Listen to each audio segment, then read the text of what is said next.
الحمد لله رب العالمين والعاقبة للمتقين والصلاة والسلام على حبيبه محمد وعلى آله وأصحابه أجمعين. أما بعد فقد قال الله تعالى في القرآن العظيم والفرقان المجيد: أعوذ بالله من الشيطان الرجيم. بسم الله الرحمن الرحيم. كتاب أنزلناه إليك لتخرج الناس من الظلمات إلى النور. فقال نبينا صلى الله عليه وسلم: خيركم من تعلم القرآن وعلمه. صدق الله المولانا العظيم، صدق رسوله النبي الكريم، ونحن على ذلك من الشاهدين والشاكرين، والحمد لله رب العالمين. اللهم صل على سيدنا مولانا محمد وطب القلوب ودوائها وعافية الأبدان وشفائها ونور الأبصار وضيائها وعلى آله وصحبه وسلم. اللهم سبحانك لا علم لنا إلا ما علمتنا إنك أنت العليم الحكيم. رب اشرح لي صدري ويسر لي أمري واحلل عقدة من لساني يفقهوا قولي. رب زدني علما. مولاي صل وسلم دائما أبدا على حبيبك خير الخلق كلهم. இனிய நபியை அனுப்பி இறைமறையை இறக்கி இறைவழி நடக்க செய்த அந்த இறைவனுக்கே புகழனைத்தும் உண்டாவதாக. இறைவனை கண்டு இறைமறையை கொண்டு இறைவனை வணங்குவதை நோக்கமாக கொண்ட கண்மணி நாயகம் முஹம்மது முஸ்தபா ஸல்லல்லாஹு அலைஹி வஸல்லம் அவர்களின் மீது இறைவனின் அருள் என்றென்றும் நிலவட்டுமாக.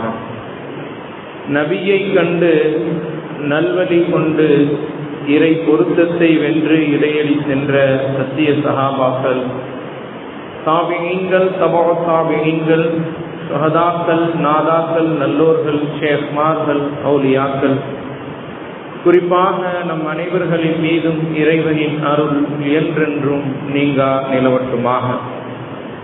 அன்பானவர்களே, அஸ்ஸலாமு அலைக்கும் வரஹ்மத்துல்லாஹி வபரகாத்துஹு. அல்ஹம்துலில்லாஹ், புனிதமிக்க இந்த ஜும்ஆவுடைய நாளில் அல்லாஹு தஆலா வழங்கக்கூடிய எல்லா விதமான அருள்களையும் பெறக்கூடிய நன்மக்களாக அல்லாஹு தஆலா நம் அனைவரையும் அருள் புரிவானாக. புனித இல்லமாம் காபா ஷரீஃபை தவாப் செய்யக்கூடிய, ஹஜ் உம்ரா செய்யக்கூடிய பாக்கியத்தையும், திருநபியின் ரௌபாவை தரிசித்து ஆனந்த பரவசம் அடையக்கூடிய பாக்கியத்தையும் அல்லாஹு தஆலா நம்மவர்கள், நம் குடும்பத்தினர்கள், நம் சந்ததியினர்கள் அனைவருக்கும் திரும்ப திரும்ப தந்தருள் புரிவானாக. அன்பானவர்களே, நான் ஆரம்பத்தில் ஓதிய ஒரு ஆயத்தில் அல்லாஹு தஆலா இவ்வாறாக சொல்கின்றான்: கிதாபுன் அன்ஸல்நாஹு இலைக்க.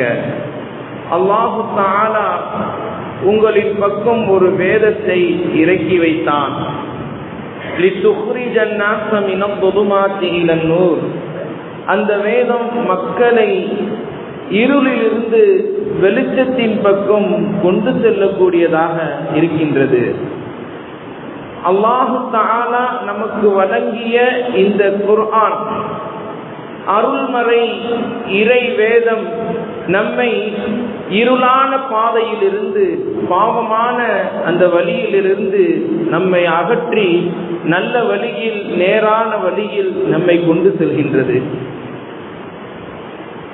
பாவமான காரியங்களையே சதாவும் செய்து கொண்டிருந்த இந்த மனிதன் இறை வேதத்தின் மூலமாக தெளிவு பெற்று நல்லுபதேசத்தை பெற்று அவன் நேர்வழியின் பக்கம் செல்கின்றான். இந்த குர்ஆனினுடைய பரக்கத்தினால். அன்பானவர்களே, சதா காலமும் ஹராமான விஷயங்களையே செய்து கொண்டிருந்த ஒரு மனிதன் இந்த குர்ஆனினுடைய அந்த உபதேசத்தின் காரணத்தினால் அவன் நல்ல காரியங்களை செய்ய ஆரம்பிக்கின்றான். அந்த பாவத்தை விட்டு விடுகின்றான். குஃப்ரிலும் ஷிர்கிலும் வாழ்க்கையை கழித்து கொண்டிருந்த ஒரு மனிதன் இந்த வேதத்தினுடைய தெளிவை பெற்று அவன் நேர்வழியை அடைகின்றான், இறை பொருத்தத்தை அடைகின்றான், இறை வழியில் செல்கின்றான். அன்பானவர்களே, அதைத்தான் குர்ஆனில் அல்லாஹ் தஆலா சொன்னான், லிதுக்ரிஜன் நாஸ மினல் ظுலுமாத்தி இலன் நூர். இந்த வேதம் இருக்கின்றதே, இந்த வேதம் மக்களை வழிகேட்டிலிருந்து, இருளிலிருந்து தெளிவான பாதையின் பக்கம், ஒளியின் பக்கம், பிரகாசத்தின் பக்கம் இது கொண்டு செல்கின்றது என்று கண்மணி நாயகம் ஸல்லல்லாஹு அலைஹி வஸல்லம் அவர்களுக்கு அருளப்பட்ட அந்த வேதத்தை பற்றி அல்லாஹ் தஆலா குர்ஆனில் குறிப்பிடுகின்றார். அன்பானவர்களே, அப்படிப்பட்ட ஒரு உன்னதமான வேதம் நமக்கு கொடுக்கப்பட்டிருக்கிறது. இந்த குர்ஆன் எப்படிப்பட்ட வேதம் தெரியுமா? இதை பார்ப்பதும் நன்மை, இதை தொடுவதும் நன்மை, இதை ஓதுவதும் நன்மை, இதை ஓதி கொடுப்பதும் இபாதத், இதை கேட்பதும் நன்மை, இதை மனனம் செய்வதும் நன்மை, இதை ஒப்பிப்பதும் நன்மை இபாதத், இதை விளங்குவது, விளக்கி கொடுப்பது, இதை பின்பற்றி அமல் செய்வது, இப்படி எல்லா விஷயமும் இந்த குர்ஆனோடு சேர்ந்திருக்கக்கூடிய விஷயம் அனைத்தும் இபாதத்தாக, நன்மையான காரியமாக நமக்கு இருக்கின்றது. அன்பானவர்களே, ஒரு மனிதர் குர்ஆனை ஓத தெரியவில்லை, அதை பார்க்கிறார் என்றால் அதற்கும் நன்மை கிடைக்கும். ஒரு மனிதர் குர்ஆனை எடுத்து தொட்டு பார்க்கிறார், இது என்னுடைய இறைவனுடைய வேதம், கலாமுல்லா, அல்லாஹ்வினுடைய வார்த்தை என்று ஒரு மனிதன் அந்த குர்ஆனை முத்தமிடுகிறார் என்றால் அதற்கு நன்மை கிடைக்கும், இபாதத்தில் சேரும். ஒரு மனிதர் யாராவது ஓதுகின்றார்கள், அதை காது தாழ்த்தி கேட்கின்றார், எவ்வளவு அருமையான வேதம், அல்லாஹ்வுடைய கலாம், அதை இனிமையாக கேட்கின்றார் என்றால் அதற்கும் நன்மை இருக்கின்றது. அன்பானவர்களே, ஒரு மனிதர் ஒரு குர்ஆனை தன்னுடைய வீட்டில் ஓதுகிறார் என்றால் அங்கு ரஹ்மத்து இறங்குகின்றது, மலக்குமார்கள் வருகை தருகின்றார்கள், வீட்டில் இருக்கக்கூடிய பலா முசீபத்துக்கள் எல்லாம் ஓடிவிடுகின்றது, ஷைத்தான் அந்த வீட்டை விட்டும் விரண்டோடுகின்றான். ஏனென்றால் இது அல்லாஹ்வினுடைய கலாம், இறைவனுடைய அந்த வார்த்தை, அவனுடைய அந்த புனிதமான அந்த வேதம். இதை ஓதக்கூடிய இடமும் பரக்கத் பெறுகின்றது, ஓதக்கூடிய மனிதனும் சங்கையுடையவனாக ஆகின்றான், ஓதக்கூடிய அந்த நாவும் பரக்கத்தான நாவாக மாறுகின்றது. அன்பானவர்களே, அப்ப குர்ஆனோடு தொடர்புடைய அனைத்துமே இபாதத்தாக, வணக்கமாக, நன்மையை பெற்றுத்தரக்கூடிய ஒரு விஷயமாக நமக்கு ஆகின்றது. அன்பானவர்களே, இரும்பை சுண்டி இழுக்கக்கூடிய ஒரு விஷயம் காந்தம். ஒரு காந்தத்தை நம் கையில் வைத்திருந்தோம் என்றால் அந்த காந்தத்தினுடைய பவர் இரும்பை சுண்டி இழுக்கும். ஏனென்றால் காந்தத்தினுடைய தன்மை. அதுபோன்று இந்த குர்ஆனுடைய தன்மை என்ன தெரியுமா? குர்ஆன் ஓதப்படும் இடங்களில் அல்லாஹ்வினுடைய ரஹ்மத்தை, அல்லாஹ்வினுடைய அருளை, இறை பொருத்தத்தை சுண்டி இழுக்கக்கூடிய அந்த தன்மை என்பது இந்த குர்ஆனுக்கு இருக்கின்றது. ஒரு மனிதர் குர்ஆனை ஒரு இடத்தில் ஓதுகிறார் என்றால் இறை அருளை இறைவனிடத்தில் இருந்து சுண்டி இழுக்கும். காந்தம் எப்படி இரும்பை இழுக்கின்றதோ அதை விட வேகமாக அல்லாஹ்வினுடைய அருளை, அவனுடைய ரஹ்மத்தை, அவனுடைய அந்த பரக்கத்தை அது சுண்டி இழுக்கக்கூடிய அந்த தன்மை என்பது குர்ஆனுக்கு இருக்கின்றது. வேறு எந்த வேதத்திற்கும் இதை பார்க்க முடியாது, வேற எந்த கித்தாபுக்கும் இந்த விஷயம் கிடையாது. குர்ஆனை ஒரு மனிதன் ஓதுகிறான் என்றால் அந்த இடத்தில் ரஹ்மத்து வந்து இறங்குகிறது. அன்பானவர்களே, அல்லாஹ் தஆலா திருமறையில் சொல்லும் பொழுது இவ்வாறாக சொல்லி இருக்கின்றான், வஇதா கரஅல் குர்ஆன் ஃபஇதா குரிஅல் குர்ஆன் ஃபஸ்தமிஉ லஹு வஅன்சிது லஅல்லக்கும் துர்ஹமூன். குர்ஆன் உங்களுக்கு மத்தியில் ஓதப்பட்டால் ஃபஸ்தமிஉ லஹு, அதை நீங்கள் காது தாழ்த்தி கேளுங்கள். ஃபஸ்தமிஉ லஹு, உங்களுக்கு மத்தியில் குர்ஆன் ஓதப்படுகிறது, இறை வேதம் ஓதப்படுகிறது, கலாமுல்லா, அல்லாஹ்வினுடைய அந்த வார்த்தை உங்களுக்கு மத்தியில் ஓதப்படுகிறது என்றால் ஃபஸ்தமிஉ லஹு, நீங்கள் அந்த சத்தத்தை, அந்த குர்ஆனை காது தாழ்த்தி கேளுங்கள். வஅன்சிது, அமைதியாக இருங்க. குர்ஆன் ஓதும் போது பேசாதீங்க, பேசாதீங்க, கூச்சலிடாதீர்கள், வீண் விரயத்தில் வீணான விஷயங்களில் ஈடுபடாதீர்கள், காது தாழ்த்தி கேளுங்கள். ஏனென்றால் அப்படி நீங்கள் கேட்கும் பொழுது, நீங்கள் அந்த குர்ஆனை சத்தத்தை நீங்கள் கேட்கும் பொழுது உங்கள் மீது அருள் பாலிக்கப்படும், உங்கள் மீது ரஹ்மத் இறக்கப்படும், நீங்கள் சங்கை பொருந்தியவர்களாக ரஹ்மத்தை பெற்றவர்களாக ஆகுவீர்கள் என்று அல்லாஹ் தஆலா தன் திருமறையில் குறிப்பிடுகின்றான். அன்பானவர்களே, அல்லாஹ் குர்ஆன்ல சொல்லும் பொழுது இவ்வாறாக சொல்கின்றான். ஒரு இடம் இருக்கின்றது, மழை பொழிகின்றது, அந்த இடம் கருங்கல்லுடைய இடமாக இருந்தால் அந்த மலை அந்த கல்லுல பட்டு அப்படியே ஓடிடும், அந்த தண்ணி அங்க தேங்காது, அந்த கல்லுக்கு எந்த ஒரு பிரயோஜனம் இருக்காது, அந்த மலையினால் அந்த கல்லுக்கு அந்த பாறைக்கு எந்த ஒரு பிரயோஜனமும் இருக்காது. ஒரு இடம் இருக்கின்றது, அந்த இடத்தில் நல்ல செம்மண், நல்ல விவசாய மண் இருக்கிறது என்றால், அங்கு மழை பொழிந்ததென்றால் அந்த மழை தண்ணீரினுடைய பரக்கத்தினால் அங்கு புற்பூண்டுகள் விளைய ஆரம்பிக்கும். விவசாய நிலத்தில் அது பெய்தால் அங்கு புற்பூண்டுகள் விளைய ஆரம்பிக்கும், நல்ல முறையில் கனியை தரக்கூடியதாக உருவாகும். ஏனென்றால் அந்த இடம் அப்படிப்பட்ட இடம். ஒரு மழை பொழிகின்றது, அந்த மழை தண்ணீர் ஒருவருக்கு தேவை என்றால் ஒருத்தர் பாத்திரத்தை எடுத்து வைக்கின்றார். எடுத்து வைக்கும் பொழுது அந்த பாத்திரம் நேராக வைக்கப்பட்டிருந்தால் அந்த பாத்திரத்தில் தண்ணீர் விழுகும். அந்த தண்ணீரை அவன் சேமித்து அதை குடித்து பருகி தன்னுடைய தேவையை நிறைவேற்றி விடுவான். ஆனால் ஒரு இடத்தில் மழை பெய்கின்றது, அந்த மனிதன் பாத்திரத்தை கவுத்தி வச்சிருக்கிறார், பாத்திரத்தை திறந்து வைக்கல, கவுத்தி வச்சிருக்கிறார். அப்ப தண்ணீர் போய் விழுகக்கூடிய தண்ணீர் கீழே விழுந்துவிடும், தண்ணீரை அவன் பெற முடியாது, அதன் மூலமாக பிரயோஜனத்தை அடைய முடியாது. அதுபோன்றுதான் இந்த குர்ஆனுடைய விஷயத்தில் ஒரு மனிதன் குர்ஆனை ஓதும் போது உள்ளத்தை திறந்து வைத்திருக்க வேண்டும், உள்ளத்தில் நல்ல எண்ணத்தோடு கேட்க வேண்டும். இது அல்லாஹ்வுடைய கலாம், இதை கேட்பதில் நன்மை, இதை பார்ப்பதனால நன்மை, இதை ஓதுவதனால் நன்மை என்ற எண்ணத்தோடு நன்மையை நாடி, இறை பொருத்தத்தை நாடி, இறை நெருக்கத்தை நாடி ஒரு மனிதன் ஓதுகிறான் என்றால் அந்த உள்ளத்தில் அது பாயக்கூடியதாக, உள்ளத்தின் ஒரு மாற்றத்தை உருவாகக்கூடியதாக அந்த குர்ஆன் உருவாகும்.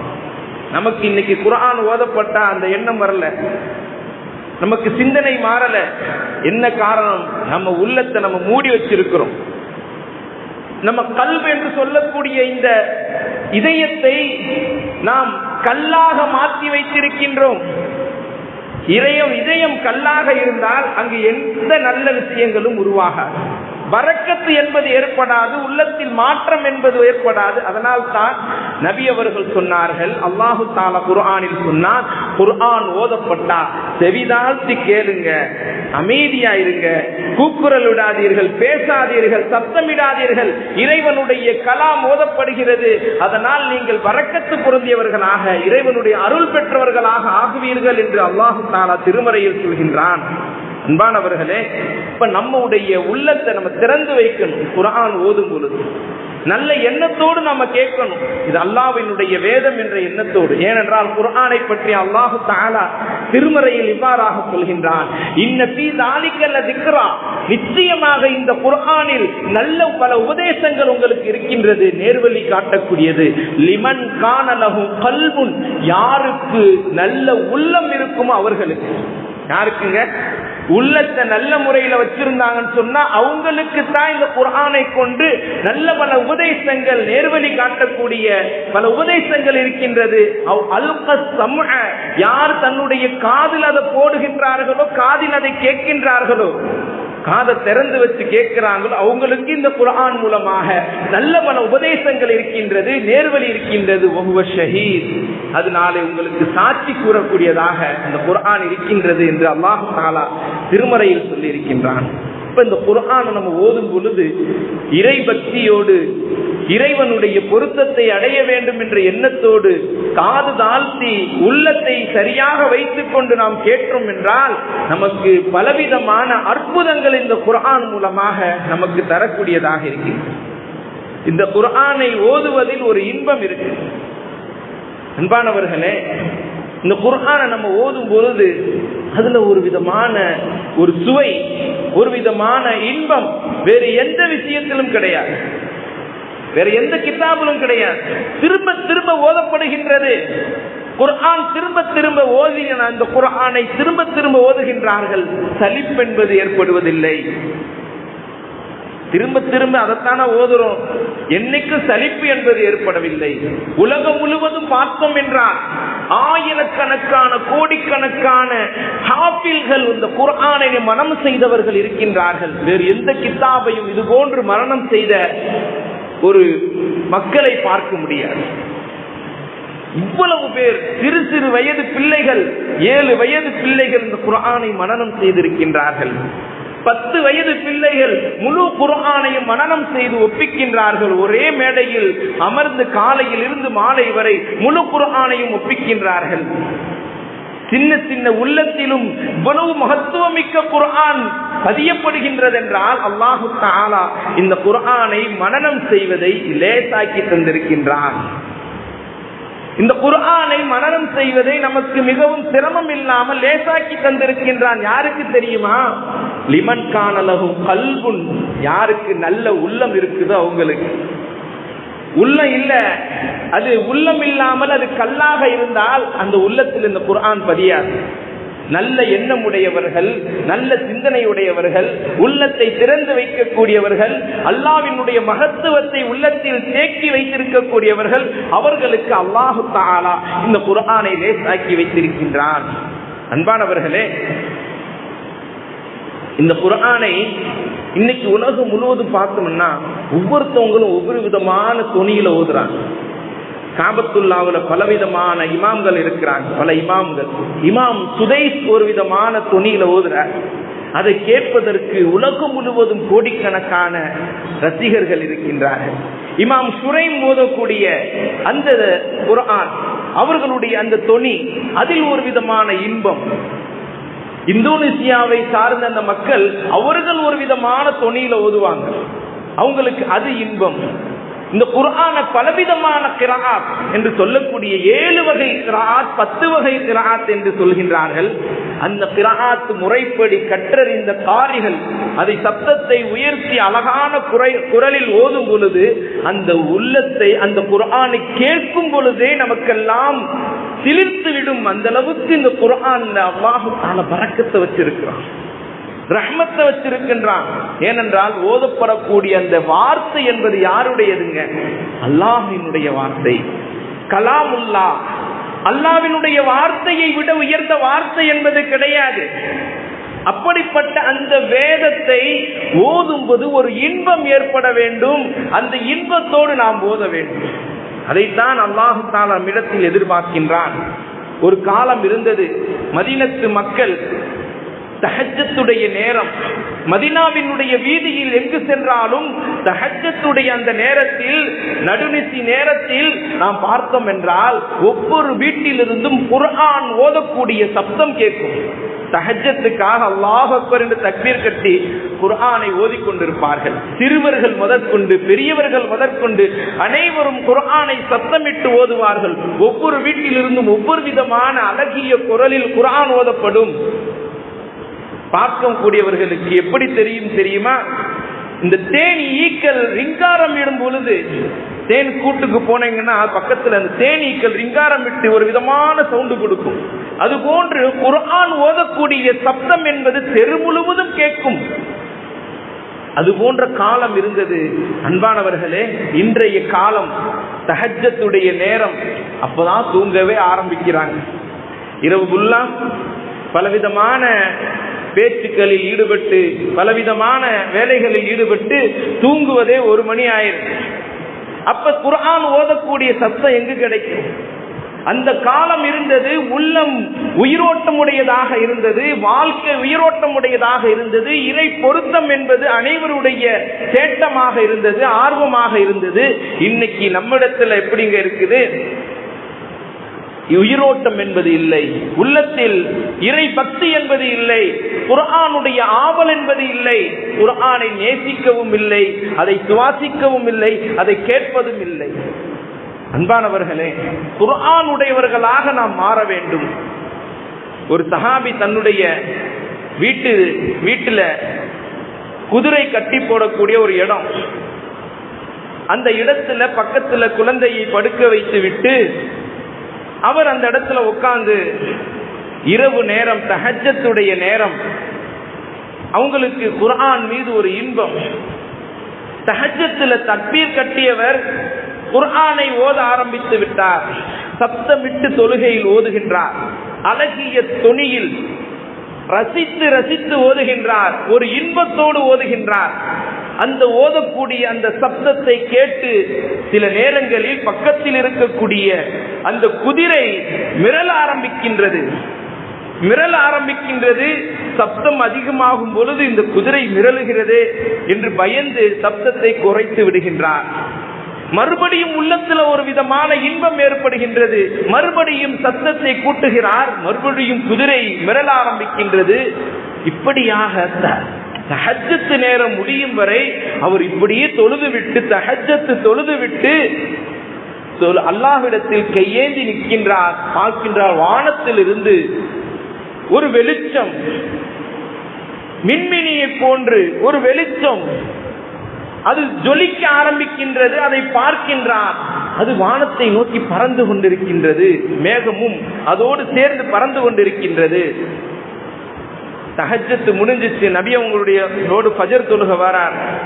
நபி அவங்களோடு இந்த ஃபஜரை தொழுது விட்டு மதீனாவுல நபி அவங்ககிட்ட கேட்கிறாங்க, யா ரசூலல்லாஹ், இரவு முழுக்க தஹஜ்ஜத்துடைய தொழுகையில குர்ஆனை நான் ஓதிக்கொண்டே இருந்தேன்.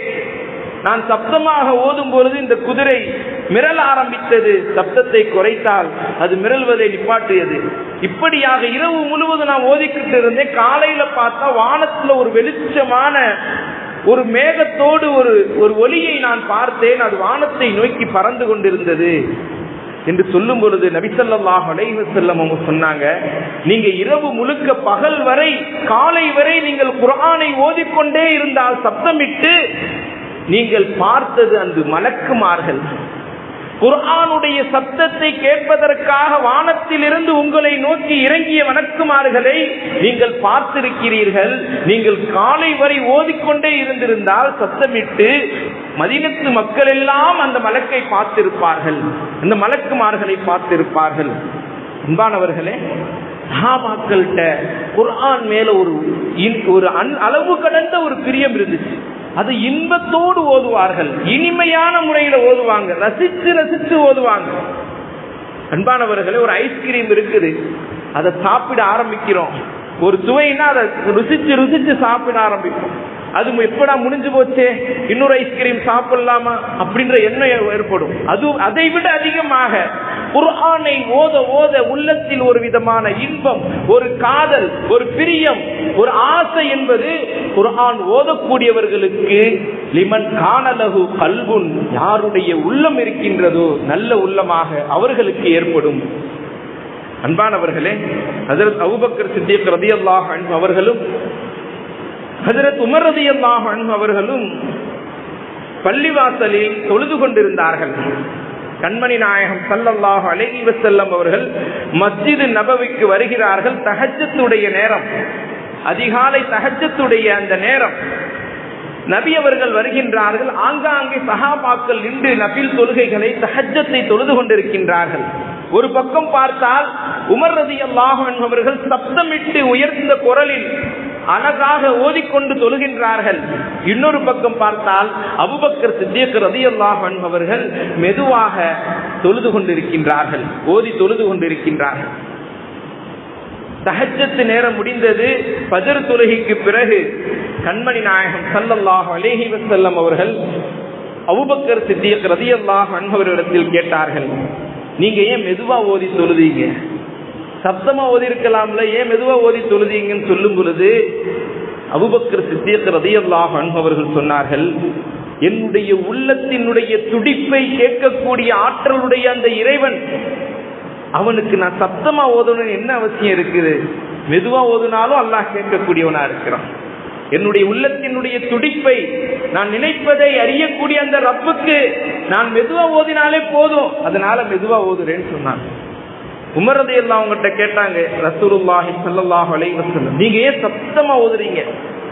இப்ப சொன்னாங்க, நான் சப்தமா ஓதுவதின் காரணம் இங்கு தூங்கிக் கொண்டிருப்பவர்களை எழுப்ப வேண்டும் என்பதற்காக. தஹஜ்ஜுடைய புனிதமான இந்த நேரத்தில் தூங்கிக் கொண்டிருக்கிறார்களே, இவர்களை நான் சப்தம் விட்டு ஓதும் பொழுது அவர்கள் எழுந்து விடுவார்கள், அதற்காக நான் சப்தமா ஓதுறேன். இன்னும் ஷைத்தானை ஓட்ட வேண்டும், விரட்ட வேண்டும் என்பதற்காக சத்தமாக ஓதுகின்றேன். குர்ஆன் ஓதப்பட்டால் ஷைத்தான் விரண்டோடுவான் என்று நபி அவர்கள் சொல்லியிருக்கிறாங்க. அதுவும் நபி ஸல்லல்லாஹு அலைஹி வஸல்லம் சொன்னாங்க, உமர் ஒரு வழியில வந்தா இன்னொரு வழியில ஷைத்தான் ஓடி போவான், அந்த பாதைக்கே வரமாட்டான். இப்ப சப்தம் விட்டு உமர் ரலியல்லாஹு அன்ஹு அவர்கள் குர்ஆனை ஓதுவதின் நோக்கத்தை சொன்னார்கள். நாம் சத்தமாக ஓதுவதினால் தூங்கிக் கொண்டிருப்பவர்கள் எழுந்து தஹஜ்ஜத் தொழுவார்கள் என்பதற்காக.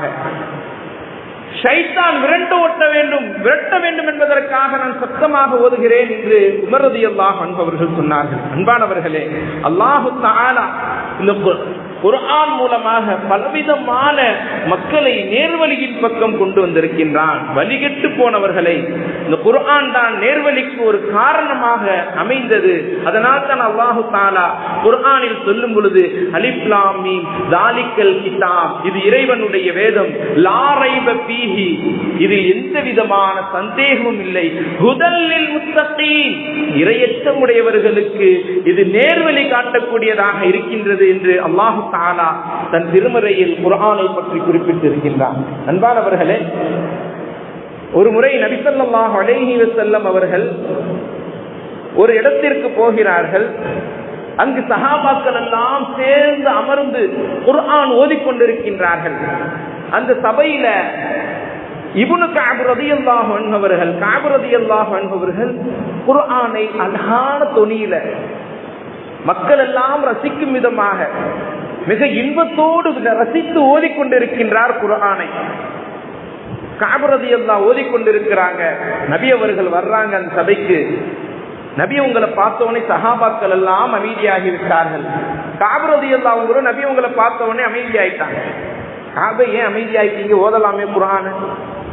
நபியே, நீங்கள் உங்கள் மீது இறைவனுடைய குர்ஆன் இறக்கப்பட்டது, உங்களுக்கு நான் குர்ஆனை ஓதி காமிப்பதா? அது எப்படி சாத்தியமாகும்? குர்ஆன் உங்கள் மீது அருளப்பட்டது, நீங்க ஓதுனா நாங்க கேட்பதுதான் சிறந்தது என்று சொல்லும் பொழுது நபி அவங்க சொன்னாங்க, எனக்கு அப்படித்தான் கட்டளையிடப்பட்டிருக்கின்றது, நீங்கள் ஓதி நான் கேட்க வேண்டும் என்று எனக்கு கட்டளையிடப்பட்டிருக்கிறது என்று நபி அவர்கள் சொல்லும் பொழுது அந்த சஹாபிக்கு ஒரு ஆச்சரியம் ஏற்பட்டது. அல்லாஹு தஆலா என்னுடைய பெயரை சொல்லியா சொன்னான்? அல்லாஹி சம்மானி, அல்லாஹு தஆலா என்னுடைய பெயரை சொல்லி கஅப் ரலியல்லாஹு அவங்க ஓத நீங்க கேளுங்கள் என்று கட்டளையிட்டானா என்று கேட்கும் பொழுது நபி அவங்க சொன்னாங்க, நஅம் சம்மாக்கல்லாஹ், அல்லாஹு தஆலா உங்களுடைய பெயரை சொல்லிதான் சொன்னான், கஅப் ரலியல்லாஹு அவங்க ஓதக்கூடிய குர்ஆனை நீங்கள் கேளுங்கள் என்று. அன்பானவர்களே, அப்ப எந்த அளவுக்கு இஹ்லாஸோடு உள்ள தூய்மையோடு சஹாபாக்கள் குர்ஆனை ஓதியிருப்பார்கள். அது அல்லாஹ்வுக்கு பிடித்தமான அளவுக்கு அது சென்றது. நபியை கேட்பதற்கு அல்லாஹு தஆலா கட்டளையிட்டிருப்பான் என்றால் சஹாபாக்களுடைய அந்த வாழ்க்கை குர்ஆனோடு சேர்ந்திருந்தது. அவர்களுடைய எல்லா காலமும் குர்ஆனோடு அவர்கள் வாழ்ந்து கொண்டிருந்தார்கள். அதை நேசிக்க ஆரம்பித்தார்கள், அதை சுவாசிக்க ஆரம்பித்தார்கள். ஒவ்வொரு நொடியும் குர்ஆனோடு அவர்கள் வாழ்ந்து கொண்டிருந்தார்கள். அன்பானவர்களே, சய்யிதத்து நிசா அஹ்லல் ஜன்னா, சொர்க்கத்து தலைவி அன்னை ஃபாத்திமா ரலியல்லாஹு அன்ஹா ஒரு தடவை இரவு நேரம் தஹஜ்ஜுத்திற்காக 2 ரக்அத் நியத்து வைத்து தொழுக ஆரம்பிக்கின்றார்கள். சூரத்துல் கஹ்ஃப் சூராவை ஓதுகின்றார்கள். கஹ்ஃப் சூரா ஓத ஆரம்பிக்கிறாங்க. இன்பமான முறையில ஓதுறாங்க, ரசிச்சு ரசிச்சு ஓதுறாங்க. நேரம் போனதே தெரியல. சுபு சாதிக் ஃபஜருடைய நேரம் வந்து விட்டது. சலாம் கொடுத்து விட்டு அல்லாஹ்விடத்தில் அழுகின்றார்கள், யா அல்லாஹ், உன்னுடைய இரவு எவ்வளவு லேசானதாக இருக்குது, ரொம்ப சின்னதா இருக்குது. இவ்வளவு சின்னதா 2 ரக்காத்து தொழுவதற்கு கூட இந்த நேரம் பத்த மாட்டுது. எந்த அளவுக்கு கஹஃப் சூரா என்பது 3/4 ஜுஸு உடையது. அந்த 3/4 ஜுஸு உடைய அந்த சூறாவை 2 ரக்காத்தில் மிகவும் அழகான முறையில் ரசித்து மிகவும் இன்பமான முறையில் அதை அவர்கள் ஓதி தொழுதார்கள். நேரம் போனதே தெரியல. அந்த அளவுக்கு சஹாபாக்களிடத்துல பெண்மணிகளிடத்துல அந்த தொழுகையினுடைய பக்தி என்பது இருந்தது. அன்பானவர்களே, நபி ஸல்லல்லாஹு அலைஹி வஸல்லம் அவர்கள் ஒரு போர் முடித்துவிட்டு வந்து கொண்டிருக்கின்றார்கள். பாதையில இரவு நேரம் தங்க வேண்டிய சூழ்நிலை. நபி அவங்க கேட்கிறாங்க, இன்று இரவு யார் பாதுகாப்பது? இன்று இரவு இந்த படையினரை யார் பாதுகாப்பார்கள் என்று கேட்கும்போது 2 சஹாபாக்கள் எந்திருக்கிறார்கள். நபி அவங்க சொன்னாங்க, இந்த மலையினுடைய உச்சியில நீங்க அமர்ந்து எங்களை கண்காணியுங்கள், யாரும் எதிரிகள் வருகிறார்களா என்று பார்த்து கொண்டிருங்கள் என்று சொல்லும் பொழுது நபி ஸல்லல்லாஹு அலைஹி வஸல்லம் அவங்களுடைய கட்டளைப்படி 2 சஹாபாக்கள் அந்த மலை, சின்ன ஒரு மலை, அதன் மேல நின்று பார்த்துக்கிட்டு இருக்கிறாங்க. இப்ப 2 பேர் பேசிக்கிறாங்க. 2 பேரும் சேர்ந்து இரவை நாம் கண்காணித்தோம் என்றால் ஒரு காலை நேரத்தில் நமக்கு தூக்கம் வந்துடும். அதனால என்ன செய்யறது, கொஞ்ச நேரம் நீங்க தூங்குங்க, நான் கண்காணிக்கிறேன், நான் சிறிது நேரம் தூங்குறேன், நீங்க கண்காணிங்க அப்படின்னு பேசிக்கொண்டு ஒரு சஹாபி தூங்கி விட்டார். இன்னொரு சஹாபி பார்த்து கொண்டே இருக்கின்றார், யாரும் எதிரிகள் வருகிறார்களா. அவருக்கு சிந்தனை மாறுகிறது, இந்த நேரத்தை நம்ம ஏன் வீணா கழிக்கணும், 2 ரக்காத் தஹஜ்ஜுத் தொழுகலாமே. தக்பீர் கட்டினார், சூரத்துல் கஹஃப் ஓத ஆரம்பித்தார், சத்தமிட்டு ஓதினார், அழகாக ஓதினார், இன்பத்தோடு ஓதினார். அந்த சத்தத்தை கேட்டு அங்கிட்டிருந்து வந்த விரோதிகள் சில பேர் பார்த்து விடுகின்றார்கள், எங்கேயோ சத்தம் வருது, பார்த்தால் முஸ்லிம்கள் இங்கு தங்கியிருக்கின்றார்கள் என்பதை பார்த்து விட்டு அவருக்கு பக்கத்துல எல்லோரும் தூங்கிக்கிட்டு இருக்கிறாங்க, யாரும் பாதுகாப்புக்கு இல்ல, ஒரே ஒருத்தர் மட்டும் நின்று தொழுதுகிட்டு இருக்கிறாரு, அவர் தான் சத்தமிட்டு ஓதுகிறார் என்பதை பார்த்து விட்டு அன்பை எரிகின்றார்கள். அந்த அம்பு அவருடைய முதுகு பகுதியில படுது, ரத்தம் அடிகின்றது. ஆனா அவருக்கு தொழுகை விடுறதுக்கு மனசு இல்லை. கஹஃப் சூராவை ஓதி முடிச்சிருவோம் சொல்லி மறுபடியும் அப்படியே நிற்கிறார். இன்னொரு அம்பு படுகின்றது, ரத்தம் பீரிட்டு அடிக்கின்றது. அப்பொழுதும் அவர் தொழுது கொண்டிருக்கின்றார். இப்படியாக பல அம்புகள் அவர் மீது பட்டது, பலவிதமான காயங்கள் உண்டானது. அவருக்கு எண்ணம் ஏற்பட்டது, நபியுடைய கட்டளை, நபி ஸல்லல்லாஹு அலைஹி வஸல்லம் பாதுகாப்புக்காக நிக்க வச்சிருக்கிறாங்க, இப்படியே நம்ம அடிவாங்கிட்டு இருந்தா ரத்தம் பூரா போய் நம்ம படுத்துருவோம், உயிர் போயிரும், நம்ம பாதுகாப்பது நமக்கு கடமைன்னு சொல்லி சீக்கிரமாக தொழுகையை முடித்துக் கொண்டு தன்னுடைய சகோதரர்களை எழுப்பினார். அதற்கு பிறகு அந்த எதிரிகளோடு சண்டை நடைபெற்றது என்பது வரலாறு. அன்பானவர்களே, சஹாபாக்களுக்கு குர்ஆன் ஓதுவதில் ஒரு இன்பம் ஏற்பட்டது. அதைத்தான் அல்லாஹு தஆலா திருமறையில் சொல்லும் பொழுது இவ்வாறாக சொன்னார், வைதா சமிஉ மா உன்ஸில இலர் ரசூல், அல்லாஹ்வும் அவனுடைய ரசூலின் பக்கம் இறக்கப்பட்ட அந்த வேதத்தை அவர்கள் கேட்டால், தரா அயுனுஹும் தஃபீது மினத் தம்இ மிம்மா அரஃபு மினல் ஹக், அவர்களுடைய கண்களில் இருந்து கண்ணீர் தார தாரையாக வடிந்தோடும். குர்ஆன் அவங்க ஓத கேட்டா, குர்ஆனுடைய அல்லாஹ்வினுடைய எல்லா விஷயங்களையும் அவர்கள் கேட்கும் பொழுது அவர்களுடைய கண்களில் இருந்து கண்ணீர்கள் தாரை தாரையாக ஓடும். ஏன் தெரியுமா? இது அல்லாஹ்வினுடைய கலாம். அவங்க சொல்லுவாங்க கேட்டுவிட்டு, யகூலூன ரப்பனா ஆமன்னா, யா அல்லாஹ், நான் ஈமான் கொண்டு விட்டேன், ஃபக்துபுனா மஅஷ் ஷாஹிதீன், என்னை ஷாஹிதீன்கள் சாட்சி சொல்லப்போர்களோடு என்னை சேர்த்துக் கொள்வாயாக என்று அவர்கள் அல்லாஹ்விடத்தில் துஆ செய்வார்கள் என்று அல்லாஹ் தஆலா திருமறையில் குறிப்பிடுகின்றான். அன்பானவர்களே, நமக்கும் குர்ஆனோடு ஒரு இணைப்பு, குர்ஆனோடு ஒரு அன்பு காதல் ஏற்பட்டு நாமும் ஓத ஆரம்பித்தோம் என்றால் நம்முடைய ஈமான் அதிகரிக்கும், உள்ளத்தில் இருக்கக்கூடிய பாவ கரைகள் நீங்கும், அல்லாஹ்வினோடு தொடர்பு ஏற்படும், தீமையிலிருந்து நாம் நன்மையின் பக்கம் செல்ல ஆரம்பிப்போம், பாவமான காரியங்களை விட்டு நன்மையான காரியங்களை செய்வதற்கு ஆர்வம் என்பது உண்டாகும். அல்லாஹ் தஆலா நமக்கும் குர்ஆனோடு ஒரு முஹப்பத்தை, காதலை, பிரியத்தை ஏற்படுத்தி தருவானாக. வாஹிர் தஅவானா அல்ஹம்துலில்லாஹி ரப்பில் ஆலமீன். அஸ்ஸலாமு அலைக்கும் வரஹ்மத்துல்லாஹி வபரகாத்துஹு.